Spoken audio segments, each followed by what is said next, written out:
2 bulan setelah proses survei dilakukan, para pekerja yang sebagian berasal dari luar daerah pun akhirnya mulai tiba di daerah tambang. Salah satu di antara mereka bernama Rahman dan juga Dery, 2 orang pekerja rantau yang mengadu nasib untuk menjadi pekerja tambang demi mensejahterakan keluarga mereka. Rahman berasal dari daerah Jawa Tengah, sementara Dery berasal dari daerah Jawa Barat. Keduanya menjadi sering bercakap karena sama-sama bingung ketika ingin memulai interaksi dengan para pekerja lokal. Apalagi para pekerja lokal lebih sering menggunakan bahasa daerah yang mereka berdua belum mengerti.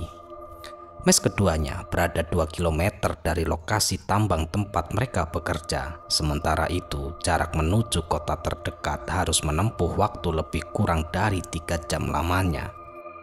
Mereka harus bisa bersiasat agar bisa lebih hemat, apalagi keduanya adalah perokok berat.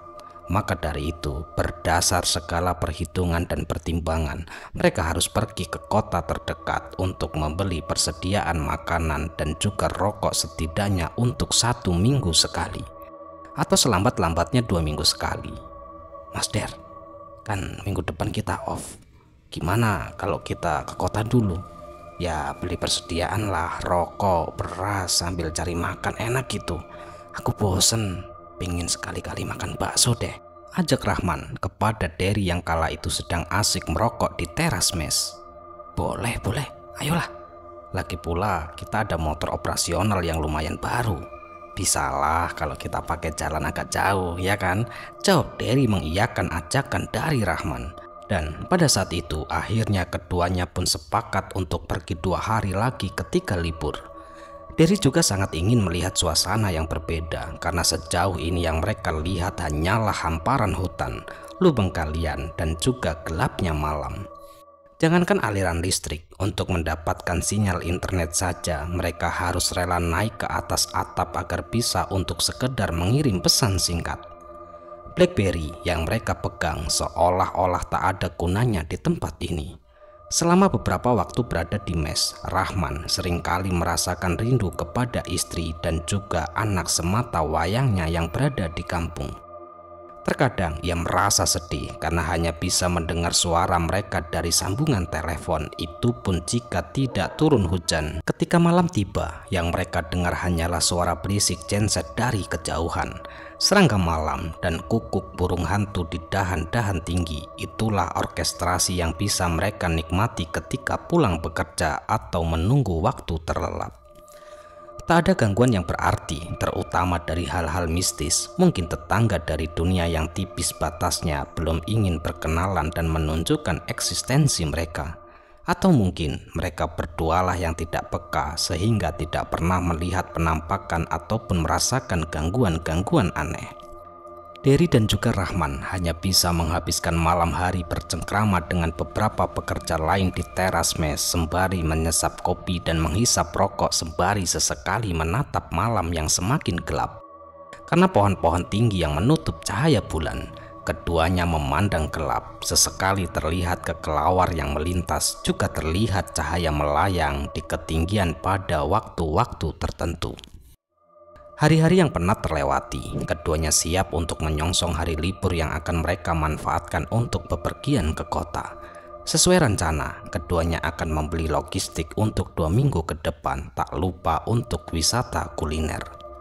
Memang, daerah yang akan mereka kunjungi bukanlah kota utama, tapi cukup bagi mereka untuk mendapatkan segala keperluan yang dicari. Rahman pun sudah siap, ia mengenakan celana jeans dan juga sepatu, tak ketinggalan sebuah jaket dan juga helm. Begitu juga dengan Dery, tipe pakaian mereka relatif sama, namun Dery lebih modis dan juga bermerek. Di teras mes kala itu sudah terparkir sebuah motor yang akan mengantarkan mereka. Keduanya tak lupa mengisi penuh tangki dan mengecek ban agar tak menemui hambatan di jalan. Ayo berangkat, kamu yang bawa ya?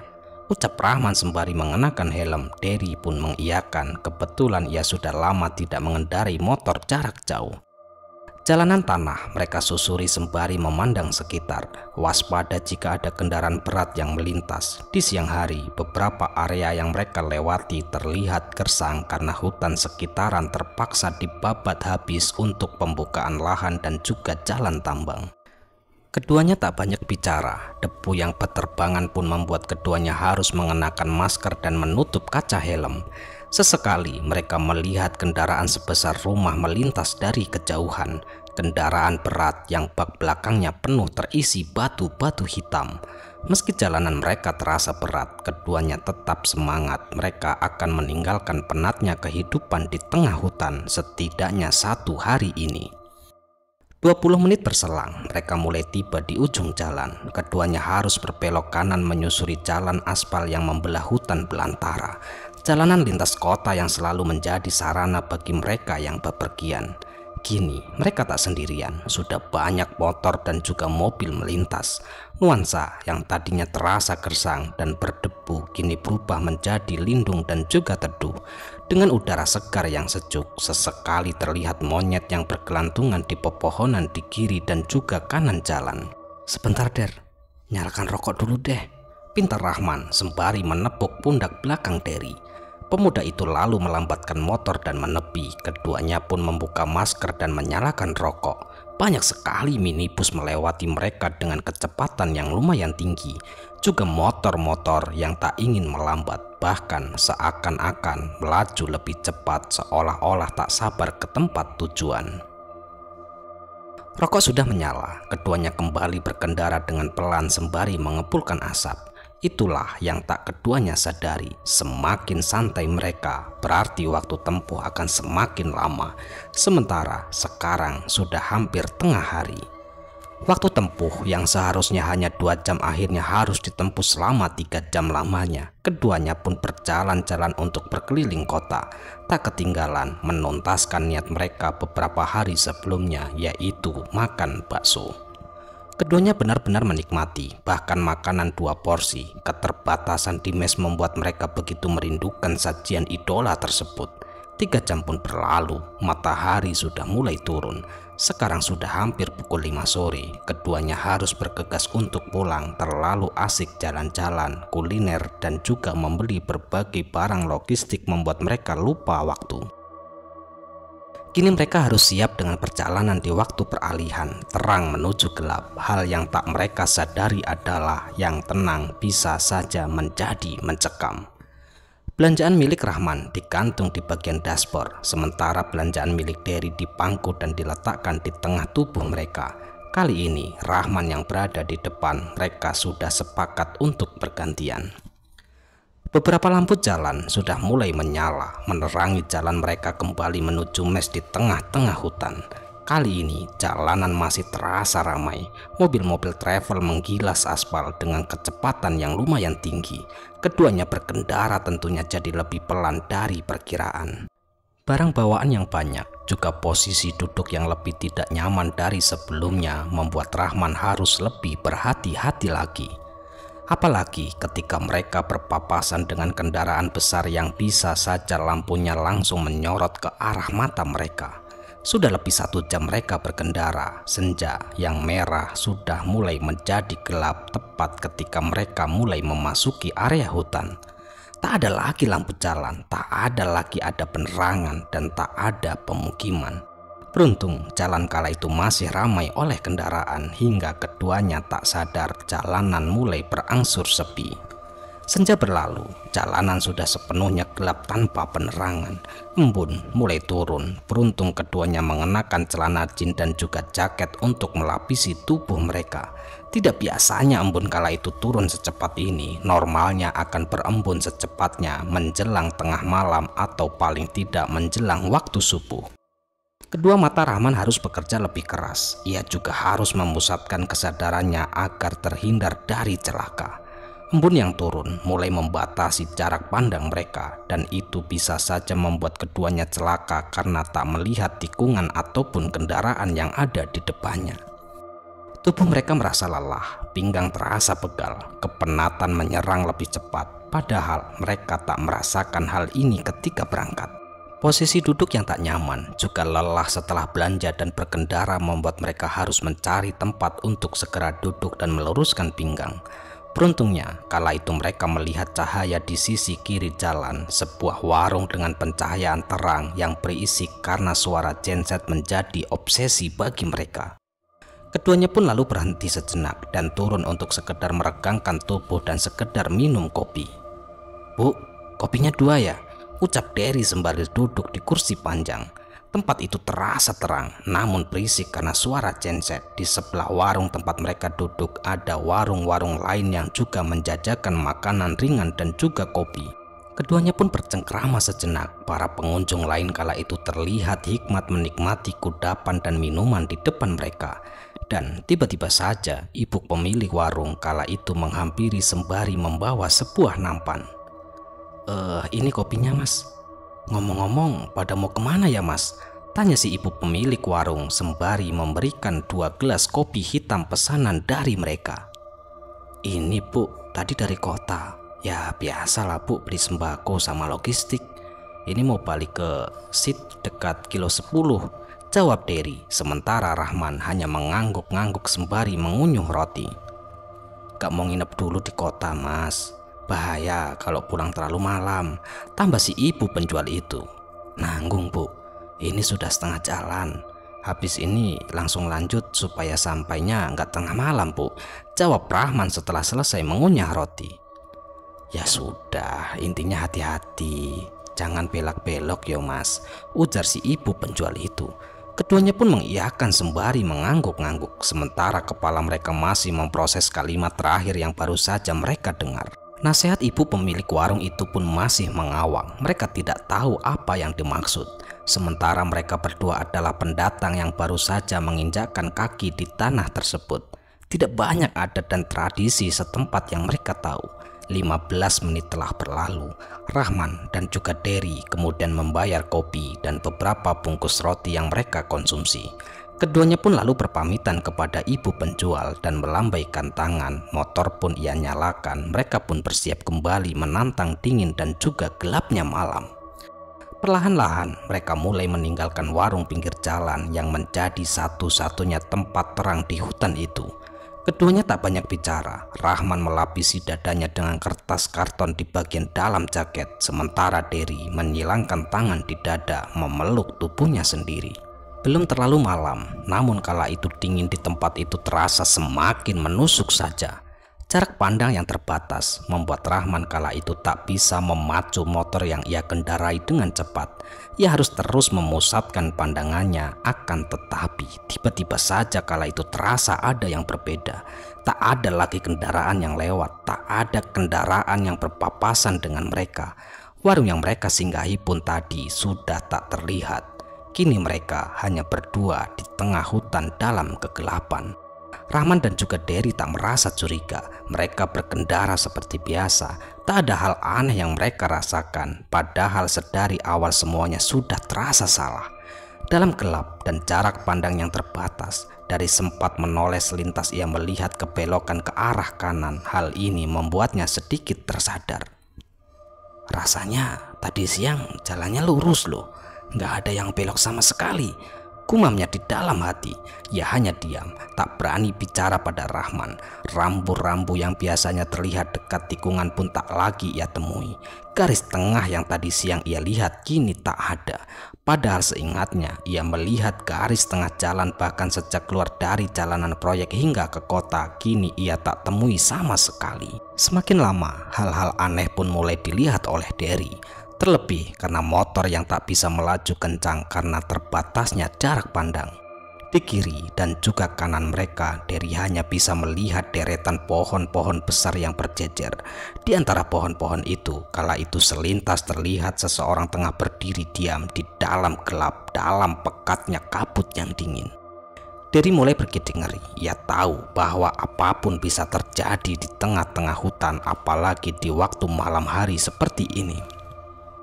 Ia bahkan bisa memaklumi jika di mes tempat mereka tinggal ada gangguan hantu. Baginya itu merupakan hal yang wajar, terlebih mereka tinggal di tempat antah berantah. Akan tetapi ini adalah hal yang berbeda. Perjalanan yang mereka tempuh terasa sangat lama, sangat lambat. Bayangan seseorang yang sempat ia lihat itu terus memenuhi pikiran dan imajinasinya. Ia kembali mengalihkan pandangan, memikirkan hal yang menyenangkan. Akan tetapi tiba-tiba saja kedua bola matanya kala itu tetap saja tak bisa hanya menatap depan. Suasana dan rasa khawatir membuatnya terus menoleh ke arah kiri dan juga kanan, menatap gelap deretan pohon yang dahannya melintang di atas aspal, tepat di atas kepala mereka. Sementara itu, Rahman juga merasakan hal aneh. Bahkan sejak kabut turun ketika mereka memasuki area hutan, nasihat dari ibu penjaga warung itu semakin membuatnya tak berani berkomentar. Apalagi membicarakan hal horor di tempat yang tak mereka ketahui bisa saja malah menjadi petaka bagi mereka. Sementara sedari tadi ia bisa melihat anak-anak kecil tengah bergelantungan di dahan-dahan pohon yang tersorot oleh sinar lampu motor. Dalam bisu, keduanya berkelahi dengan pikiran masing-masing. Dalam hati, doa-doa dirapalkan tanpa suara. Keduanya pun mempunyai harapan yang sama, bertemu dengan seseorang ataupun berpapasan dengan kendaraan lain. Akan tetapi, semua itu nihil. Dari speedometer motor yang ia kendarai, Rahman kala itu sadar bahwa mereka sudah berkendara lebih dari 2 jam setelah memasuki hutan belantara. Dari situ ia sadar bahwa mereka bisa saja tengah melakukan perjalanan tanpa ujung. Rahman terus menancapkan pandangannya, berharap menemui seseorang yang berpapasan ataupun belokan ke arah kanan arah yang mereka tuju. Akan tetapi harapan itu tinggal harapan. Ia hanya menemukan jalanan berkelok tanpa cabang di depan. Rimbun pepohonan besar semakin menjorok ke atas jalan seperti membuat terowongan. Di jok belakang, Derry sesekali membuka matanya. Sedari tadi ia berpejam, keringat sebesar biji jagung pun mulai membasahi dahi dan lehernya. Padahal malam itu berkabut dan juga dingin. Tak ada yang bisa ia lihat di kiri dan juga kanan ketika menoleh. Ia tak bisa melihat apapun di belakangnya, hanya cahaya pendar lampu rem yang sorotnya tak sejauh lampu depan. Sementara ketika ia memandang ke depan, ia justru melihat sesosok-sosok aneh di kiri dan juga kanan jalan. Dalam remang dan kabut, lewat cahaya yang selintas, matanya menangkap seseorang tengah berdiri di antara deret pepohonan. Seorang lelaki tua dengan pipi cekung dan mata redup. Lelaki itu berdiri mematung sembari memikul seikat kayu di pundaknya. Lelaki bercelana hitam tanpa baju, matanya kosong menatap jalanan yang gelap terpecah oleh sorot lampu motor yang dikendarai oleh mereka. Tak hanya itu, Derry selintas melihat sesosok seperti orang tua berbadan besar dengan bulu kasar berwarna merah. Hal ini membuatnya semakin takut, semakin ingin memejamkan mata dan membisukan mulutnya. Dalam hati, keduanya terus merapalkan doa. Ketakutan dan rasa khawatir berkecamuk karena perjalanan ini terasa sangat lama. Sudah hampir 3 jam dan tidak ada tanda-tanda seorang pun. Tak ada kendaraan berat yang biasanya melintas, juga tak ada secercah cahaya pun. Entah sampai kapan ini akan berakhir. Der, aku capek. Kayaknya kita mesti berhenti sebentar dulu deh, buat luruskan pinggang. Sambil merokok dulu lah, ucap Rahman yang harus berbicara sedikit lantang karena suaranya terbawa angin. Duh mas, jangan lama-lama yo mas. Aku takut, jawab Derry tergagap-gagap. Rahman kala itu berhenti selepas tikungan. Ketika jalanan terlihat lurus, kendaraan mereka melambat dan sepenuhnya berhenti. Derry turun, merogoh kantong jaket dan mengeluarkan rokok lalu menyalakannya. Begitu juga dengan Rahman, lelaki itu lalu menstandarkan 2 motor mereka agar tetap menyala. Ia ikut menyalakan rokok sembari terus memandang sekitar. Kegelapan total yang nampak di mata mereka. Namun tempat itu terasa riuh, banyak derap langkah, banyak suara orang tengah bercanda dan bercengkrama. Hal yang tidak wajar karena di sana tak ada satupun pemukiman. Nyala api dari rokok terlihat merah, asap berhembus dari mulut mereka. Udara yang dingin membuat rokok semakin cepat dihisap. Dalam kebisuan, mereka mendengar derap langkah mulai mendekat.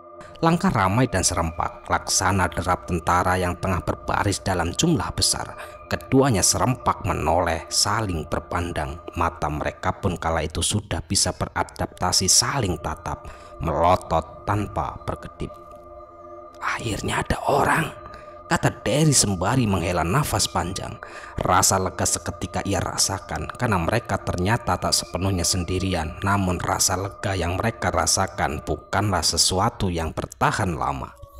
Tiba-tiba saja, kala itu derap langkah keras dan serempak semakin nyaring terdengar mendekat. Satu hal yang mereka sadari, langkah itu mendekat bukan dari arah belakang ataupun depan mereka. Suara-suara itu justru berasal dari seberang jalan, dari kegelapan di antara pohon-pohon besar. Keduanya terhenyak, nafas mereka terasa sesak, pandangan mereka tertuju ke satu arah.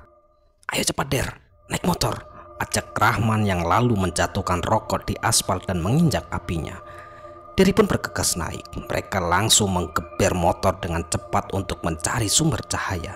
Akan tetapi, semakin cepat mereka berkendara, cahaya itu seolah-olah semakin jauh, seolah itu adalah fata morgana di tengah malam yang tak biasa digapai. Rahman tak bisa memikirkan apapun, ia hanya ingin segera sampai. Sementara di jok belakang, Derry berdoa sembari memikirkan apa yang barusan mereka lihat. Mereka tengah tersesat. Salah apa kami ya? Batinnya di dalam hati. Ini adalah kali pertama ia memikirkan segala yang mereka lakukan siang tadi.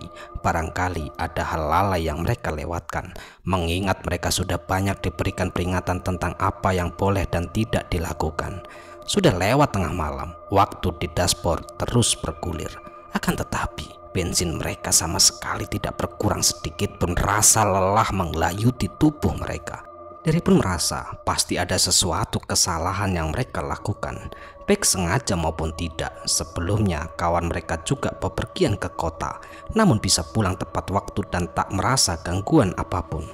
Kabut yang tebal mereka tembus, derak-derak ranting pohon terdengar mengikuti pergerakan mereka. Tawa-tawa anak kecil terdengar nyaring dan riang di antara pepohonan. Wanita-wanita bergaun putih berambut panjang juga ikut unjuk eksistensinya. Juga Mariaban yang dari sebelumnya terus muncul dengan mata merah dan caling panjang. Di tengah ketakutan yang kian memuncak, Rahman meremas kedua rem dengan kencang dan tiba-tiba saja, bukan tanpa sebab, Rahman yang khawatir kala itu akan nasib mereka dikejutkan oleh hadirnya anak kecil yang jatuh dari ranting pohon yang melintang di atas mereka, lalu menempel tepat di bagian depan motor. Wajah putih tirus dengan mata hitam menatap kosong, bibir pucat kebiruan dengan deretan gigi hitam menyunggingkan senyum padanya. Motor yang tadinya melaju kencang tiba-tiba berhenti mendadak dengan roda belakang yang terangkat naik. Keduanya rebah di tengah lelah di perjalanan yang terasa tak kunjung usai. Pandangannya pun mulai gelap. Dan tidak lama kemudian, tiba-tiba saja kala itu terlihat orang-orang tengah berkumpul di pinggir jalan. Mobil-mobil berhenti karena melihat dua pria tengah terbaring di pinggir jalan dengan kondisi motor yang masih menyala. Kedua orang itu membawa barang di gantungan dashboard dan satu plastik besar lain berserak di antara tubuh mereka yang tengah tergeletak. "Cepat bantu naikkan ke mobil, biar aku yang bawa motornya. Nanti kita berhenti di warung panjang," ucap seorang bapak parubaya yang meminta salah seorang kerabatnya membawa Derry dan juga Rahman dengan mobilnya. Dengan bantuan beberapa orang yang lain, mereka pun kala itu berhasil diangkat dan dibawa masuk ke dalam mobil. Orang-orang yang membantu akhirnya kembali ke kendaraan masing-masing dan berjalan beriringan untuk menuju warung panjang di tengah hutan. Sebuah warung yang menjadi tempat singgah dan istirahat bagi mereka yang berpergian antar kota. Jalanan yang tadi terasa sepi bagi Rahman dan juga Derry kini tiba-tiba menjadi ramai. Banyak sekali bus, motor, mobil pribadi, dan juga mobil travel berlalu lalang menembus gelapnya malam. Tak ada kabut, tak ada hawa dingin yang terlalu menusuk. Semuanya terasa normal bagi orang lain, namun tidak bagi Rahman dan juga Derry. "Bawa turun, baringkan di kursi," ucap si bapak yang tadi mengendarai sepeda motor yang tadi dikendarai oleh Rahman dan juga Derry. "Astagfirullah, ini kenapa pak?" ucap ibu pemilik warung itu. "Ini bu, tadi ada dua orang yang pingsan di pinggir jalan, makanya kami bawa ke sini dulu. Minta tolong ya bu, bikinkan teh hangat 2, jawab si bapak yang meletakkan barang belanjaan di atas kursi. sementara kerabatnya mengangkut tubuh Derry dan juga Rahman bergantian. Minyak angin dienduskan di depan hidung keduanya. Wajah-wajah penasaran dari para pengendara lain yang tengah beristirahat terlihat mencari tahu. Sementara suami si ibu penjaga warung kala itu segera berjalan menuju tubuh-tubuh lemas yang belum tersadarkan. "Pak, kayaknya ini Mas sempat minum kopi di sini pas senja tadi deh," ucap si ibu pemilik warung. Sang suami hanya diam. Ia menuangkan air putih dari ceret ke gelas bening dan membacakan doa. Ia tiup air itu, kemudian ia tumpahkan ke tangannya. Wajah Derry dan juga Rahman mulai diusap pelan. Keduanya perlahan mulai sadar. Mata mereka terbuka memicing, merasa silau dengan pendar lampu yang menerangi warung. Telinga mereka terasa bising karena obrolan banyak orang-orang dan deru suara genset. "Bangun dulu Mas, minum dulu," ucap bapak penjaga warung sembari memberikan kesempatan untuk Derry dan juga Rahman untuk duduk. Nafas mereka masih belum beraturan. Bayangan-bayangan mengerikan yang tadi mereka saksikan masih terus terbayang di pelupuk mata. Terutama bagi Rahman, wajah anak lelaki yang tiba-tiba saja kala itu jatuh dan menempel di bagian depan motor. Tepat di depan wajahnya masih saja tak bisa ia lupakan. Senyumnya yang lebar dengan gigi hitam dan mata yang kesemuanya hitam masih saja terbayang-bayang. Mas berdua ini yang tadi sore sempat minum kopi di sini kan?" tanya ibu pemilik warung itu. Rahman dan juga Derry tersadar. Ia seketika mengenali si penjual. Mereka mengenali warung tempat mereka minum kopi sebelumnya. Rahman semakin bingung. Mereka sudah meninggalkan warung ini sejak selepas senja. Lantas bagaimana caranya mereka bisa kembali ke tempat ini? Orang-orang berkerumun mencari informasi dan cerita dari keduanya. Pertanyaan demi pertanyaan terlontar. Rasa penasaran itu bertambah setelah si ibu pemilik warung bilang bahwa mereka berdua sudah sempat minum kopi di tempat itu ketika senja. Setelah mereka berdua menceritakan semua kegiatan yang mereka lakukan, mulai dari kota sampai pulang larut malam di tengah-tengah hutan kepada mereka yang ada di situ. Dan tiba-tiba saja kala itu bapak pemilik warung itu bertanya kepada Derry dan juga Rahman, "Coba Mas, diingat lagi, kalian habis ngapain? Karena tidak mungkin ada kejadian jika kalian tidak membawa ataupun melakukan hal aneh." Kalimat yang sama kembali terucap. Bapak penjaga warung meminta mereka untuk kembali mengingat-ingat. Derry pun berpikir keras. Lantas ia menurunkan apa yang sudah ia lakukan. Ia makan dan ia beli ketika berada di kota. "Tadi di dekat supermarket ada orang-orang yang sedang siap-siap jualan di pasar malam. Saya sempat beli cilok Pak, dan langsung saya makan. Terus saya lihat ada ibu-ibu jualan ketuk dan juga ketan di area itu. Saya sempat beli tapi belum sempat saya makan karena buru-buru Pak." Jawab dari Derry langsung mengagetkan orang-orang yang sedang berada di warung itu. Bahkan penjaga warung sebelah pun ikut menimbrung sembari mencari sumber cerita. "Terus mana ketannya?" tanya bapak penjaga warung itu. "Itu Pak, ada di dalam plastik belanjaan," jawab Derry yang semakin bingung dengan reaksi orang-orang di sekitarnya. Derry lalu membuka ikatan plastik kresek yang ia bawa. Ia mengeluarkan satu plastik kresek kecil berwarna hitam dan mengeluarkan isinya. Di situ ada sebungkus ketan beserta ketuk dan juga cenil dengan taburan parutan kelapa dan lelehan gula merah cair. "Menyantaplah sedikit Mas, kamu berdua itu harus sedikit menyantap," perintah si bapak itu kepada mereka berdua. Derry dan juga Rahman lalu menjumput ketan beserta cenil dan juga ketuk lalu memakannya secara perlahan. Mereka tahu ada hal yang disebut kepuhunan, namun tidak ada yang memberitahu soal hal ini. "Kalian pasti baru di sini kan? Sudah berapa lama Mas sampai di sini?" lanjut bapak penjaga warung itu bertanya. Kami baru sekitar 2 bulan di sini Pak. Saya dari Jawa Tengah, kalau teman saya ini dari Jawa Barat," jawab Rahman dengan lesu. "Ya sudah Mas, ini sudah terjadi. Ketannya saya minta untuk saya buang nanti. Di sini nggak boleh bawa makanan-makanan seperti ini kalau pergi keluar kota. Nggak cuma ketan, telur rebus, ayam ingkung, atau hal-hal yang biasa dijadikan sesajen tidak boleh dibawa di perjalanan. Terutama jika lewat hutan kayak sekarang ini. Yang kalian lihat tadi bisa saja penduduk desa sekitar, makhluk-makhluk yang menghuni di tempat ini, hasil tragis dari ingatan sejarah. Jadi semoga ini menjadi pengalaman pertama dan terakhir bagi kalian ya Mas. Terang bapak penjaga warung itu sembari membungkus ulang ketan yang tadi dibawa Derry dan juga menyimpannya. Sudah, kalian minum dulu, istirahat dulu. Kalau sudah enakan, kalian bisa lanjut jalan. Insya Allah nggak akan ada gangguan lagi. Lanjutnya kembali, Rahman dan juga Derry kala itu lantas duduk sembari menyesap teh hangat yang tadi dihidangkan oleh ibu pemilik warung. Mereka memeriksa ponsel masing-masing dan kembali terkejut jam di layar kala itu sudah menunjukkan pukul 9 malam.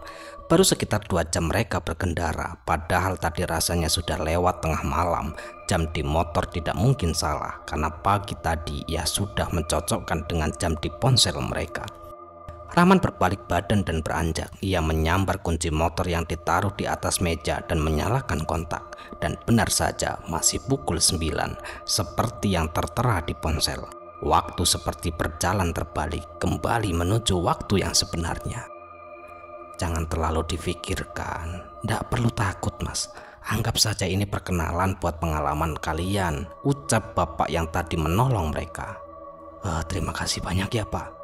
Bapak-bapak semua, pokoknya saya ucapkan terima kasih, tidak bisa membalas apa-apa buat bapak, ucap Rahman kemudian disusul Derry yang ikut menyalami mereka. Sama-sama Mas, sudah.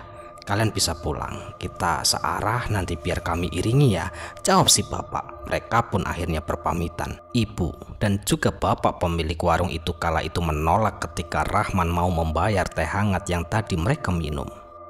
Bismillahirrahmanirrahim, ucap Derry dan juga Rahman hampir berbarengan seraya motor mereka kembali mulai melaju menggilas aspal dan menembus gelap. Jalan mereka terasa lebih tenang. Ada mobil yang mengiringi perjalanan mereka dari belakang. Jalanan terasa lebih terang. Kabut yang tadi menghalangi pandangan tak lagi terlihat. Juga hawa dingin yang tadinya menusuk kini kembali normal. 1 jam berselang, mereka pun berpapasan dengan kendaraan truk dan kendaraan berat. Keduanya menghela nafas panjang. Mereka sudah hampir tiba di tujuan.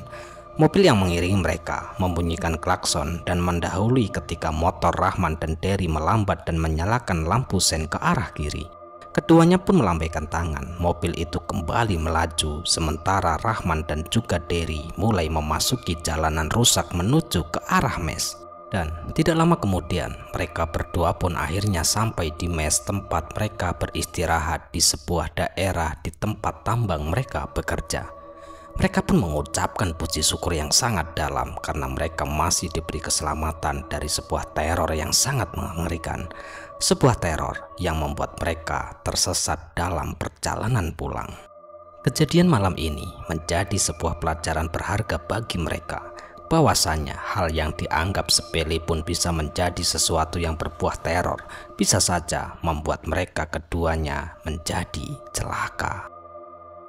Ya, sekian cerita kali ini.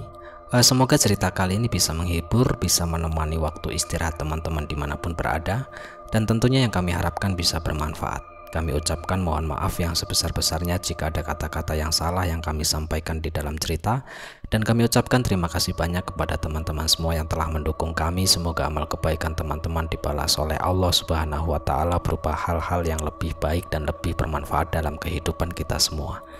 Dan untuk kita, saudara kita, ataupun kerabat-kerabat kita yang sedang sakit, semoga diberi kesembuhan. Yang sedang mengalami kesulitan, semoga diberi kelancaran dalam segala hal. Amin, amin ya robbal alamin. Sekali lagi saya Tony mengucapkan mohon maaf yang sebesar-besarnya jika ada kata-kata yang salah yang kami sampaikan di dalam cerita. Baik, sampai jumpa di cerita-cerita selanjutnya. Akhirul qouli wassalamualaikum warahmatullahi wabarakatuh.